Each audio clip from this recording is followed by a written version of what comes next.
I'm Heath Nash. Okay.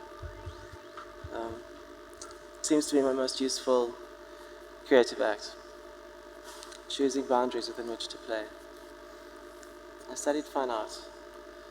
In my honours year in 1999, I limited myself to the use of off-cut printer's card and masking tape, giving rise to these sculptures. These objects were intended and made simply for playing with, and came with an entropic guarantee. If you use this correctly, I stated, it will break, at which point I encouraged recycling. They were sculptural toys for the coffee table.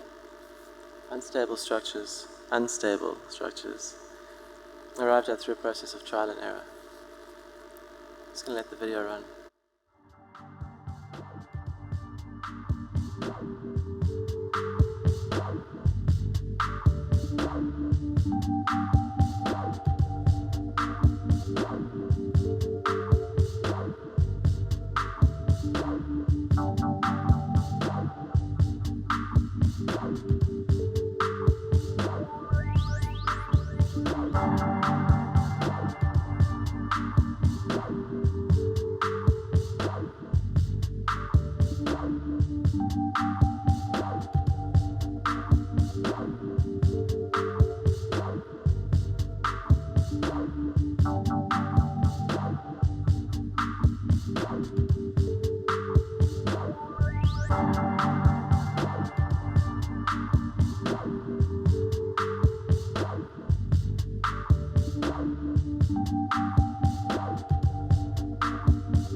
Process.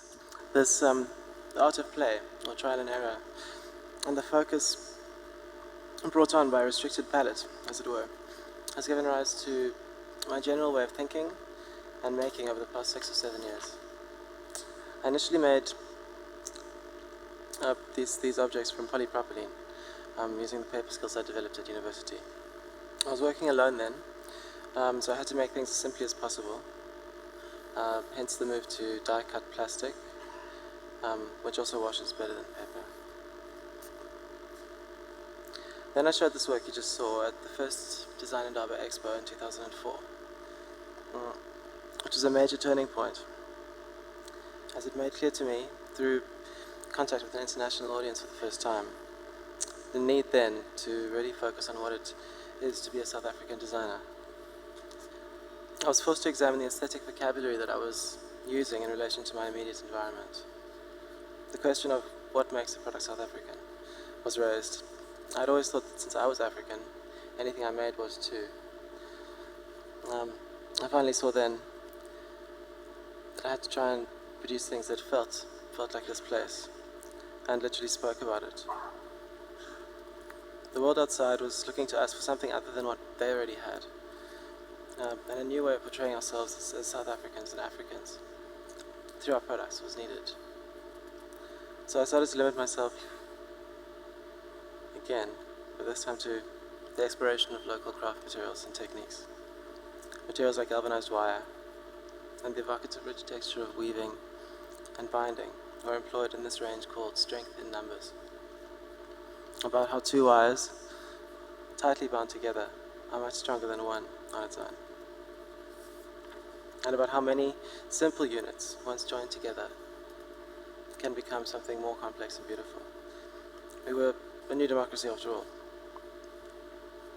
This self-imposed limitation to our traditional crafts also included my focusing on a very South African tendency towards reappropriation of found objects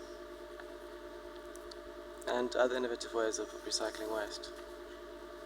I realized that the time and the energy that goes into base elements like wire, beer cans, and plastic bottles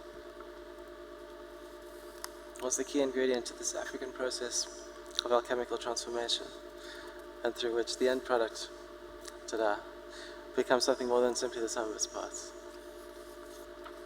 The material itself was a main ingredient, of course.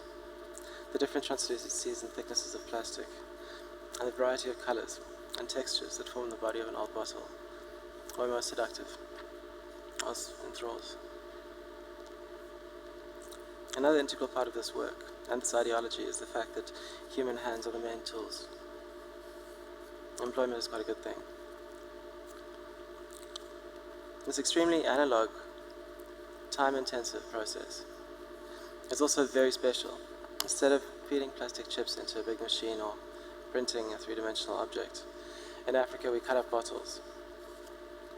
These products are made without the need for electricity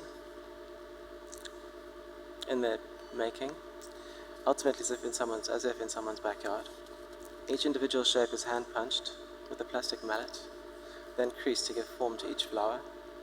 Then these shapes are attached to each other on wire units to form structures. My prior explorations of geometry and my newly discovered medium, plastic waste, along with the idea that many people need employment in this country, gave rise to a range called Other People's Rubbish. Hands plus waste equal a bit of beauty. This work was also a way to promote recycling here, and I was trying to remind people that every single one of us can and should start to take a little bit more responsibility for our planet's well-being by starting at home. My premise here is, I suppose, just that by all of us as designers, as people, limiting ourselves to a basic set of first principles. First, do no harm, or at the very least, as little harm as possible. And through leading by example, in our industries and communities, a more sustainable future should be possible.